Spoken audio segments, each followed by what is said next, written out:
Okay, guys, hello. Hi, everyone. Hi. We are, okay, we're gonna do this like series of a couple of videos on this on this.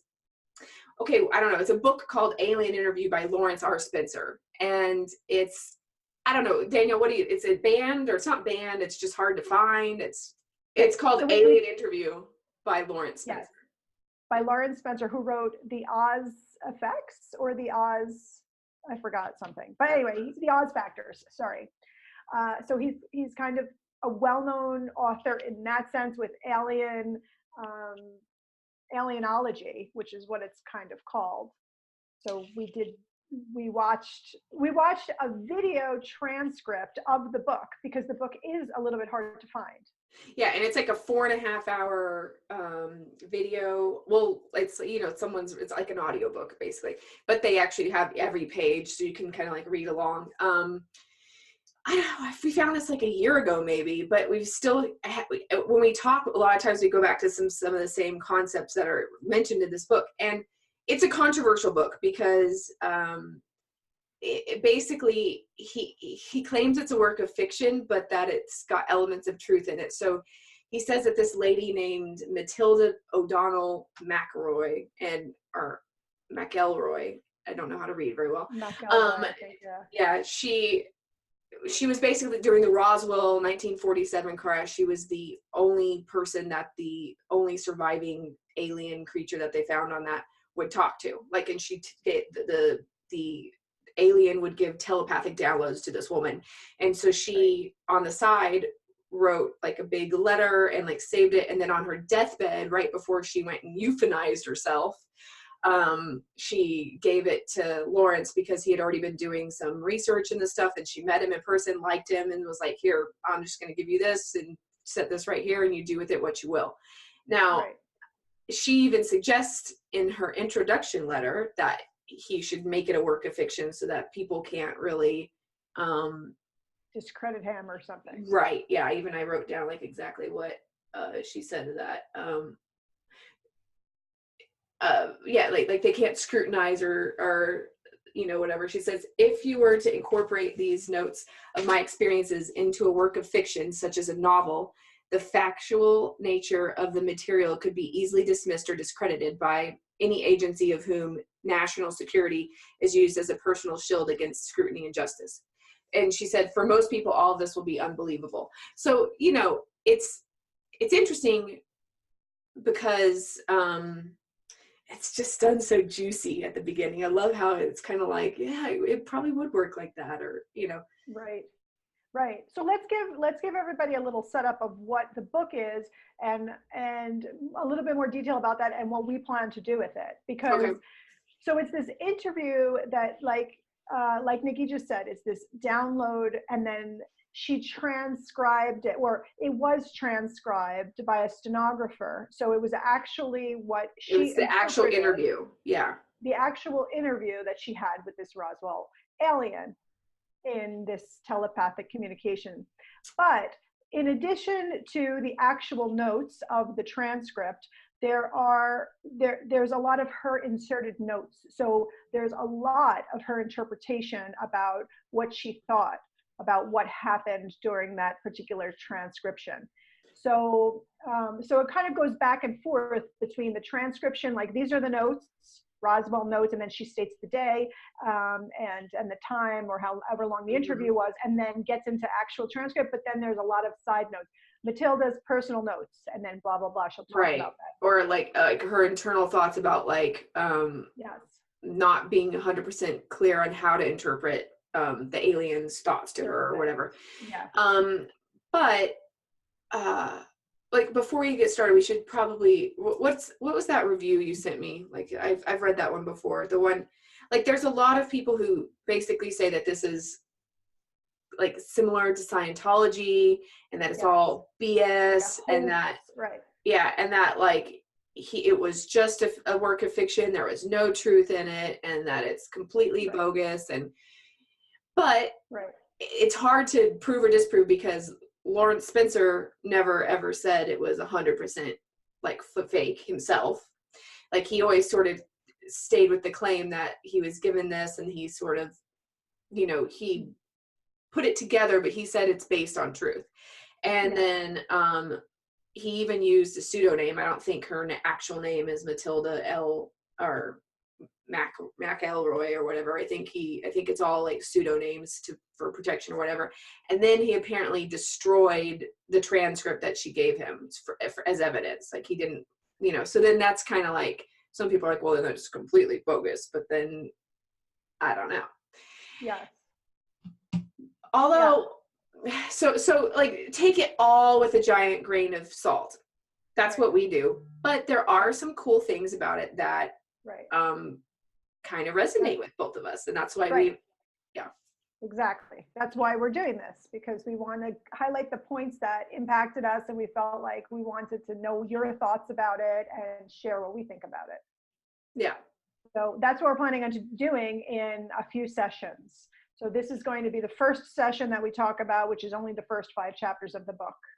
And then from there, we'll look over the next.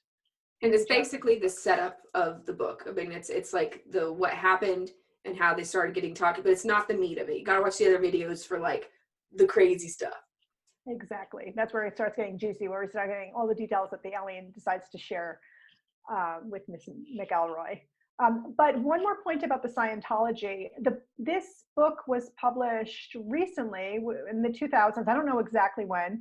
And it was actually hard for me to find any interviews with Lawrence Spencer about this book. And when you Google it, there's only very basic information you could get. So I couldn't find information that he talked about it. There was no interview with him speaking about the book. So it was all hearsay, other reviewers talking about him talking about this or that. Yes. Yeah.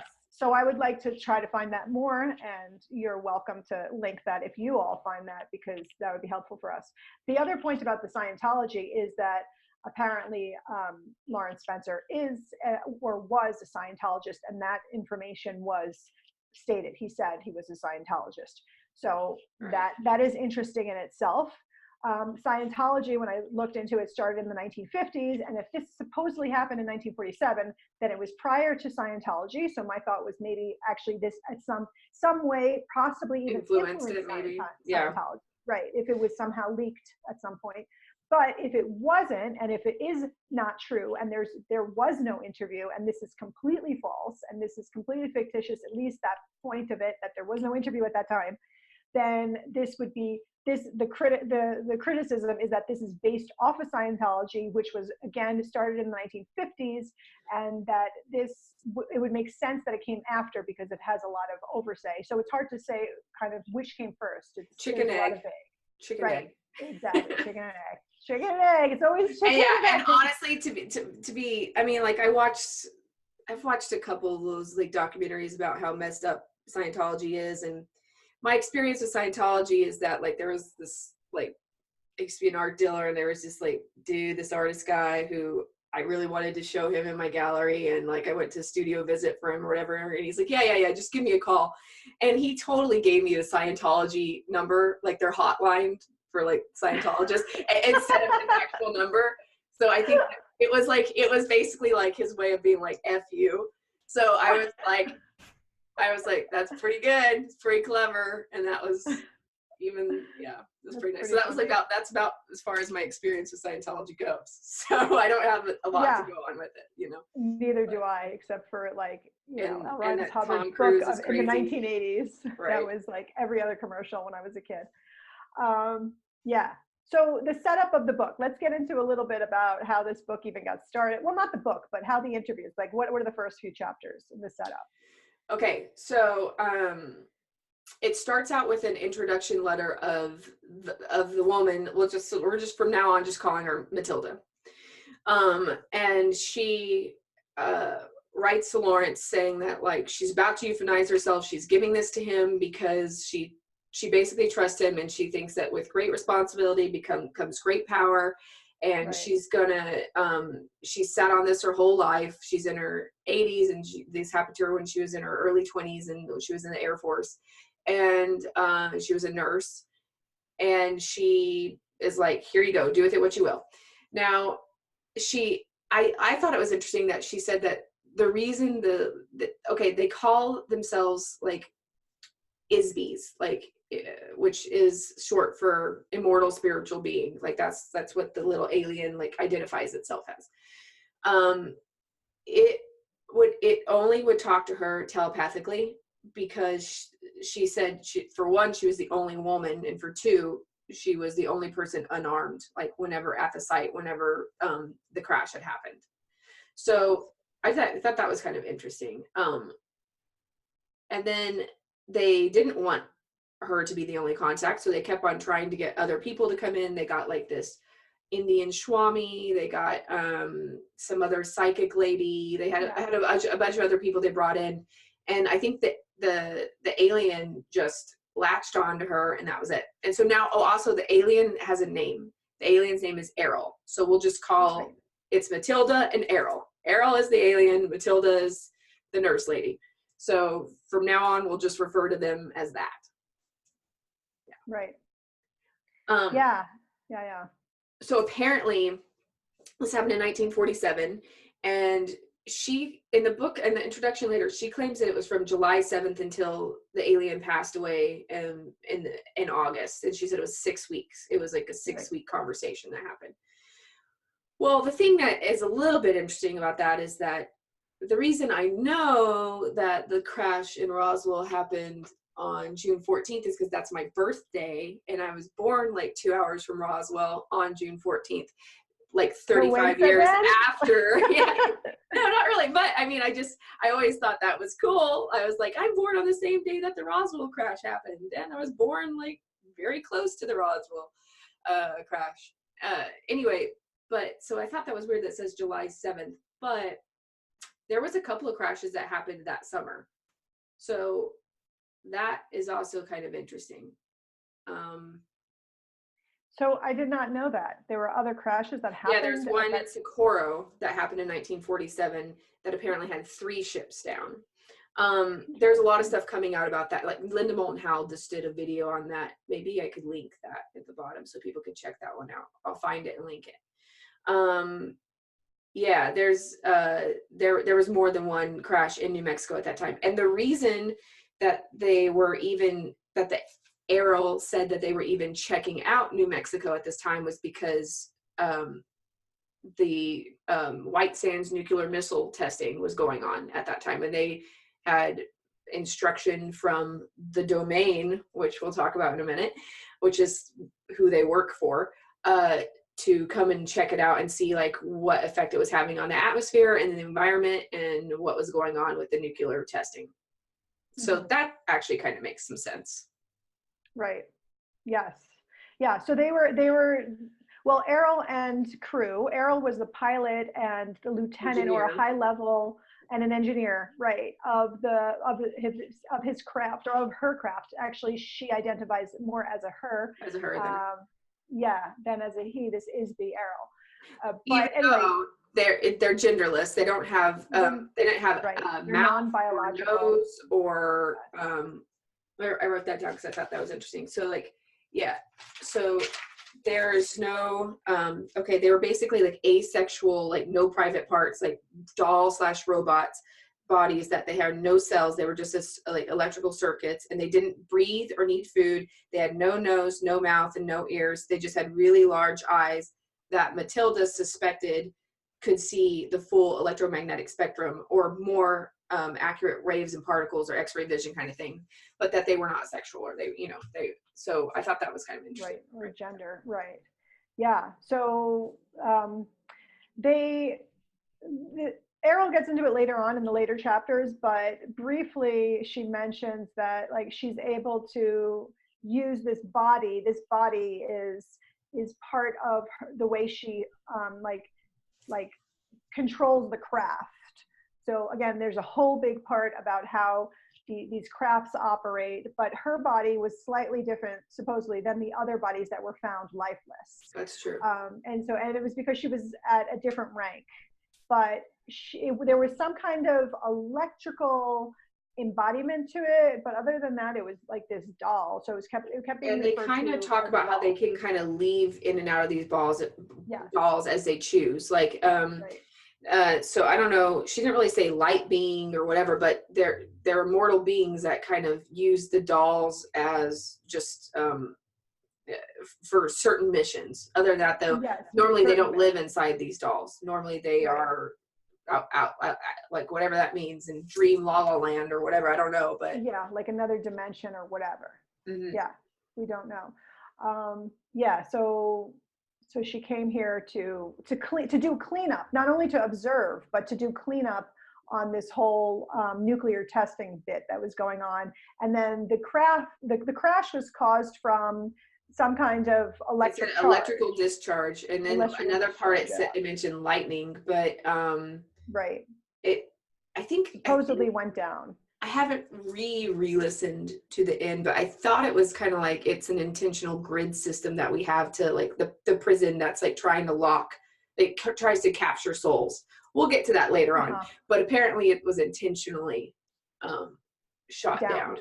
if I remember correctly. But yeah, I have to re-listen to that whole part. But yeah, as far as at this point in the book, all you know is that basically some electrical discharge is such a Right. big word, brought it down. And the other thing is, like, you would not know if Errol was alive unless if occasionally she would move a body part. But there was no, in looking at her eyes, you couldn't tell whether she was alive or dead. And because she was not Yeah, biological, she that wasn't no one could breathing. tell. And she Yeah. wasn't breathing. So the only thing that was understood that she was alive was that Matilda was able to get these images and this, like, these telepathic messages. And that was the only indication other than when she decided to move a limb. And I thought that was interesting because Errol or Matilda talks about how like sometimes she wouldn't even know if she was alive until she would hear thought voices in her head, and then she would be like, "Oh, okay, she's speaking to me." And Yes. at first, she spoke to her in I think I might have written Pictures, that no? down. Or images? Yeah, emotions. Like what was it? It was, yeah, it was like she got feelings from her and emotions and images. She didn't 100% know if she was interpreting it right, and she wasn't very confident in her ability to interpret Errol's messages. So they decided to teach her English. Right. That was fascinating. So a specialist who was a specialist in the Japanese language kind of made this proposal that one of them had to learn the other's language, which the most obvious would be for Errol to learn English, Yeah, which she did. So then they just started, in 3 days. Matilda sat down with an old book, which I also wanted to look up. Apparently it was Yeah, a manual. McGruffy's Readers. McGruffy's Readers that Yeah, was which she used. kind of gave a lot of praise for that book, and I was just like, and said that, you know, uh, it's kind of like sounded like it was hooked on phonics. Worked for me a little bit, like taught her Right. sounds and all that. Apparently like 3/4 of the American population children learned English English reading and from this, writing yeah. from this, and grammatical structure. So anyway, so did Errol learned through this and was able to start speaking English. And then over a course of the next 6 days she just was asked Consumed everything. She wanted all books, like she got all wanted library, to all kinds read. of subjects, and apparently she could read like extremely fast, and uh, she didn't need to sleep. So she was just like, there was no need for her to rest or anything. So they were going at it, as far as Matilda was concerned, like 14 hours a day, but like Errol was going at it the whole entire time. And she agreed to learn the language, but she never promised to answer any of the questions. Right. Yeah, she just wanted to. She said that she would just read. Yeah, she only agreed to that. She didn't agree to anything more.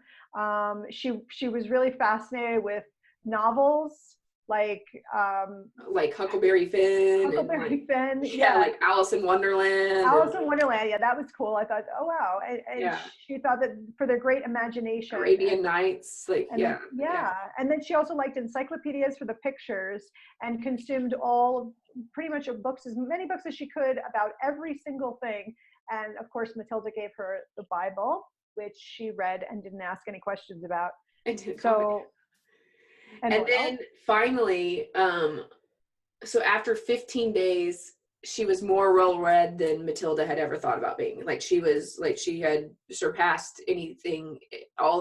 She had consumed more information that Right. that Matilda had in Matilda's lifetime. So she, you know, she was Right. completely, and they at that point, which I kind of thought to myself, like, why would you give an alien being that much knowledge and like at material or I thought militarily the same wise? thing. I was Right, kind of going right. like, that's kind of, and That's she even, unusual. yeah, I was kind of like, Yeah, she just like asked for all these books and just got them brought to and you're her. like, Like, okay, okay, here yeah, you go. yeah, all right, Like, let's just you would read this think that alien. that would be giving a lot of information to a thing you don't know what it is. Like, I wouldn't want it to be that. I mean, yeah, you want her to be able to talk to you, but not to learn your entire, Culture. yeah, I mean, I don't know. I mean, Yeah, I thought that was strange too. Although I have to say a quote from Matilda. It says, this was her personal note. It must be taken in consideration that communication I had with Errol are based on my own subjective ability to interpret the meaning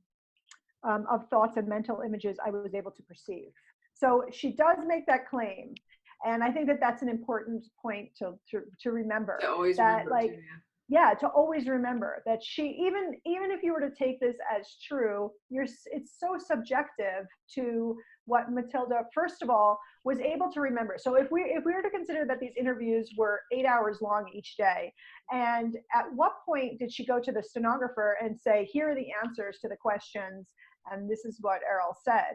Like, you would probably forget some of that information if it wasn't done immediately. And the stenographer, from what I gathered, was not told that information until like after the interview. well, After the that's test. another thing. She wouldn't talk unless she was only in the room with Matilda. She didn't Right. like other people to be in the room. Right. So then they put up a special room with, like, a two-way Like a mirror two-way and the mirror. people. But I think, but it also talked about how she would ask them to help her clarify things. So I'm pretty sure she was kind of like talking as it was happening. I'm pretty sure they could hear Matilda in That's the what I was room. wondering. So I was wondering, because then she also had to, she mentioned that she needed to be like a good telepathic sender. So then that was my thought. I was like, so she was like saying something verbally and then trying to telepathically communicate this to Errol and then receive the answer and then verbalize it back so the stenographer could write it. I was confused about that part. It didn't elaborate. It didn't, but it did say that it got really easier for her when Errol understood the English completely and she could just think in English and be answered to in English in her head. Yeah, that whole part. And then after, like, yeah, after 15 days, apparently Errol finally says to her, okay, I'm ready to talk. Like, I'm ready to talk to you. And then she's like, okay. And then she then lets on that she knows a lot more than she had known. So she says that Errol says that she hasn't had intimate contact with humans since 5,965 BC, which is like 11,000 years ago, which is interesting because that's about the same time as, like Graham Hancock and everybody's predicting like the big catastrophe that would have happened, that would have caused like the giant worldwide floods or whatever, Okay. So it's the end of the Younger Dryas period. So that's an interesting little tidbit or time frame that she was there. Mm-hmm. And she said at that point she had learned the Sanskrit language, and that they had come down to retrieve a group of UFOs that had crashed in the Himalayas, and the Vimas, or Vimanas, which I think are actually they're like ancient flying saucers. Which I've watched the videos on those. Those are kind of cool looking. They just have drawings of them. But they look like kind of like Indian mythology, but yeah, so I thought that was kind of interesting. Yeah, and Errol didn't answer the question, like, where are you from exactly? Like, she didn't want to give that information out. And then Matilda's personal note says that she felt that Errol knew where she was from, obviously. But first of all, she was just doing orders from her commander, and she was not allowed to reveal that information, just like anybody who was captured by like a prisoner of war type of thing. True. So she was not giving that information up. That was one thing. And then the other thing, it was like beyond where we already knew, because it was outside of our galaxy and somewhere that right, like we wouldn't have even had a reference for it anyway. Right, exactly. So there were two reasons why she didn't reveal that information. Well, and then also she sort of said that she sensed, like in her visions of it, that it wasn't like one particular planet, it was like a universe. Yes. Yeah, that was interesting because I was like, wow, I don't even think I could conceptualize that a person or a being is from like A from different universe. I mean, I can understand that they're from a different universe, but like I would locate it to a specific point, like an Earth, like a planet, like a place, like a Right, a place star. within it instead of, but then the thing is like she goes on to say that like she's an immortal spiritual being and that like she doesn't even remember a beginning. She just like knows Right. of trillions and trillions of years. Like she hasn't had her memory stifled like Right. apparently we have. Right. Yeah, exactly. So anytime when she goes back to the beginning of like, where did you come from and how old are you and how long is this? Like, it always goes back to these like trillions of years that Matilda really can't even compare it to in our human lives. It's so beyond us that she don't compare it to infinity pretty much.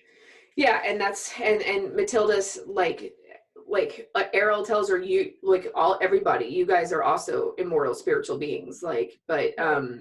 you don't You just you're in forget. you forget because you're basically we're in a space prison which Right. that's like a little bit what the more of the book is about later on but which that's the thing that we are always like ooh that's the interesting bit Yeah. but she does kind of mention that let me see. Oh, she mentions that like this domain is the name of kind of I don't know if you would call it seems almost like the Alliance or like or the Galactic Empire in Star Wars or something. It seems like it's just Exactly. like dun dun dun dun dun dun, dun. Right. Like The they domain. the Right. domain and they go and they conquer all these universes and that apparently we're like owned by the domain, but that um we're not it's not behooving of them to allow us to know that yet or like we're just Yes. like little peons or something that are running around in this little companies. I don't know, it's she doesn't we'll get into what she explains about that all later but she did sort of say that Right. she likened the domain to the European settlers but that they aren't cowardice and they don't just like take over like the Europeans did to like the Native American tribes and just kill Yeah. them Like they have more integrity and they yeah they have don't. more Yeah. integrity about it but Right. still kind Right. of seems like they do it and then Yeah. she said, That was totally interesting. yeah I was like oh okay that's a little dark and then she says that they kind of live amongst the dark side of the moon in the asteroid belt and Yeah. Mars and Venus, like places that are low gravity. Like they that's where they their stations are. I wrote those down going like, okay, that's kind of interesting. And I mean, that does corroborate with a lot of other people's talking about how there's bases on the dark side of the moon and Mars and Right. all that other stuff. Um, Right. Although I don't know if she lived there, Errol, No, so that's much just as where the she did like stations are. that's where the The stations domain are. base Right. stations are. That right. Right. For this part of the of this This galaxy. Yeah. galaxy, yeah. Right. Right. And Yeah. That. it also almost seemed like Hitchhiker's Guide to the Galaxy when it was talking about like, or she said, like the reason that this is even important at all is like it's on a highway system into the center of the Milky Way. Like Earth's it's on a pathway, and the only thing that the only place that doesn't know it is Earth. But like our solar system is on like a direct pathway to get to the center of the Milky Way. So like that's why we're basically like in the way. Everybody's way. You guys are in the Like way, everybody else. just We're like all in galaxies. the. Yeah. Yeah. Wow. Interesting. Yeah. Cool stuff. Yeah, so that's pretty much like the first 5 chapters. Just her setting up like how they wound up, getting Errol to this room in the military base and the people that were there. She does name some names, which I think is interesting if you want to like go and look up those people's names and to see if you could do your own investigative Yeah, work. And I started writing those names really, down, and then I was like, I don't care. me too. Me too. Right. I was like, well, I guess it doesn't matter. I mean, it would be kind of interesting to look at it a little deper, but am I really going to do that? But I know I a lot of people encourage are really others into to that. do Well, that. pilot John Smith's Right. da da da da da with all these letters that said this, and Yeah. I'm like, I Yeah. don't know or I'll care. just I don't know. take away like the feel. I think that what's the essence of it? Right, Um, like because like I but have no okay, way of verifying one of the whether or not they really were part of the military exactly. during I would have no way of 1947, verifying. and were they I'm like, stationed in yeah. I don't know. Right. Do I need to know? Do I even need to know? Is that important? Just one point about Matilda, which of course brings me back to a couple of questions, because eventually we'll find out towards the end that she goes into into the Why she's what is it, contacting her specifically. citizen. No, that, well, yes, but no, the Citizen Protection Program later on. Okay, so her name Yeah. is changed actually. So that part, there's some confusion that I have about that. We can get into that later.